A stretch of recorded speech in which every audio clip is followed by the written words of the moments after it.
Good morning, ladies and gentlemen. It's Friday, August 18th. It's about 18 hours since the Cleveland Cavaliers released their schedule. We know who's going to be on the slate each and every night of the 2023-2024 season. The first to feature an in-season tournament. So coming up after this, I'll look at the first 11 games, some of the opponents, and what we can expect from your Cleveland Cavaliers.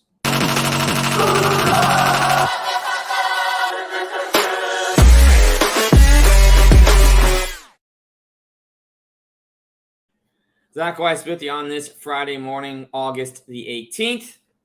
Let's take a look at how the schedule stacks up for the Cavs. They're going to be on national TV 17 times. We're going to get 3 TNT games against the Knicks, the Sixers, and the Grizzlies. First one being October 31st, Halloween against the Knicks. Scary. I don't want to be the Knicks. 6 games on ESPN. Bucks, Bulls, Sixers again, Knicks again, Nets, and Suns. 8 games on NBA TV. The Warriors, the Kings, the Celtics, the Hawks, the Bucks again, the Nets again, the Sixers again, and the Nuggets. Now that one's going to be fun. A lot of exciting ones. Seeing the Nuggets on national TV will be a treat. The Cavs also host the Bulls on MLK Day. That's going to be another fun one for certain. Got to mark November 25th on your calendar when LeBron James and the Lakers come to town. San Antonio Spurs and Victor Wembanyama will come on January the 7th. They'll host the Suns on March 11th and close the year out. Or late in the year, they'll be hosting the Grizzlies. I got a Paris game. Paris. The Baguettes. The Nets and the Cavs on January 11th. This is the first time in a minute the Cavs traveled to Brazil. They were to Europe, or outside of America, rather, for a game. China in 07, Brazil in 2015. The in-season tournament, of course, will be happening. They got the Pacers, the Sixers, the Hawks, and Pistons. It is pretty weird looking at the calendar and seeing a 9-day drop-off of no games listed between December 3rd and 11th. That is when the tournament will happen, the playoffs for it, and then in Vegas, some rest time, travel.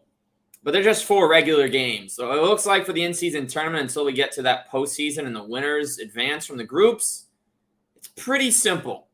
Obviously, I think the Cavs have a great chance of coming out of Group A. Not scared of Detroit, Atlanta, or Indiana in these types of contests. And, of course, Sixers are pretty solid, but with all this Harden drama, who knows what it's doing behind the scenes. I don't. It's been a little weird over there. You got to feel for some of those fans. It's been overly dramatic for no particular reason. But predicting the opening to the season, just based on preliminary release, we got Brooklyn on the road on the 25th. That is going to be a W for the Cavs to start the season. They'll head to New York and take care of business. 7:30 start. Home against OKC, October the 27th. 2 days later, we're going to be 2-0.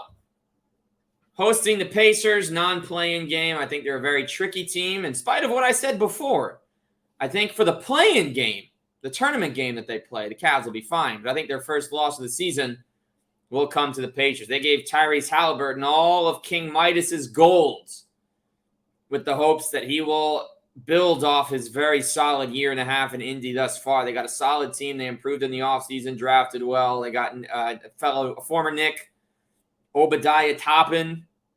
So we shall see. But I got Indiana taking that win. Then we back home to face the New York Knicks. And that's going to be a win. This is revenge. Playoffs are over, buddy. It's the regular season now. And the Cavs, admittedly, did not perform against New York last year. But this time, regular season, Halloween, trick or treat, taste defeat. That's a victory. 1 day later, they go from Cleveland to New York, make the short trip, and they're going to win again. Yes, another win over the Knicks. And we've got Indiana, November 3rd, in-season tournament begins. And that's going to be another Cavs victory. So far, so good. And yes, by the way, that will be 2 wins in 2 nights over the Knicks. Home against the Warriors, that's going to be a loss. The Warriors were a horrible road team last year, but very excited to see what they have with Chris Paul now in the fold. Different-looking roster. They brought in Dario Saric, who is showing out very nicely in the European games. Or rather, the FIBA tournament. It might be Olympic qualifiers. Away against the Thunder. I think that's a dub for the Cavs. Shai Gilgeous and company. The Aussie, Josh Giddey. It's a solid team. They had a great offseason. They're going to get Chet Holmgren back this year. But I see a win. And I see another win against the Warriors on November 11th. That's a road game, NBA TV. And then I see a loss to Sacramento. These are a bunch of late games in a row. The Cavs have, back-to-back 10 o'clock starts. So be ready to stay up, folks. I see losses to both the Kings and the Blazers. Who knows what happens with Dame, but with Scoot in tow, brought Jeremy Grant back. I'm not sure what their goals for the season are, but I think that in this specific game, Portland will have the Cavs number. So that's a couple of losses in a row to wrap up the start. There's going to be a lot of winning for Cleveland, though. It's going to be a lot of fun to watch them play. Also, funnily enough, maybe it's not funny at all. Maybe it's just awesome. Isaac Okoro jersey sales are up. You go to top sellers on the Cavs site and from the NBA store online, and it is the first product listed in the column under top sellers, the Isaac Okoro, the Land jersey. It's $55. Go get yourself one. If you don't do that, head to Homage. Go crazy. They got some absolutely incredible stuff. I told you this pod will be short. Those are my thoughts on the schedule. Again, nothing crazy. I'm excited to watch Donovan and Darius and Max Strus and Mobley and Allen and Okoro and Niang and LeVert and Ty Jerome and Craig Porter and Amani Bates and Isaiah Mobley and Dean Wade and everybody. Sam Merrill. Hopefully, Ricky Rubio, you'll be all right. Cheering for you, hoping for the best, and that you're able to come back and provide some form of spark this season, that your mental health is doing better. Cleveland thinks about you, still thinking about you. I told you it would be short. This was Across the Cavs, the schedule release special. Cavs going to do a lot of winning early on. There will be some losing. Good stuff is on the horizon. Stay tuned. Across the Cavs on Network 216. Peace.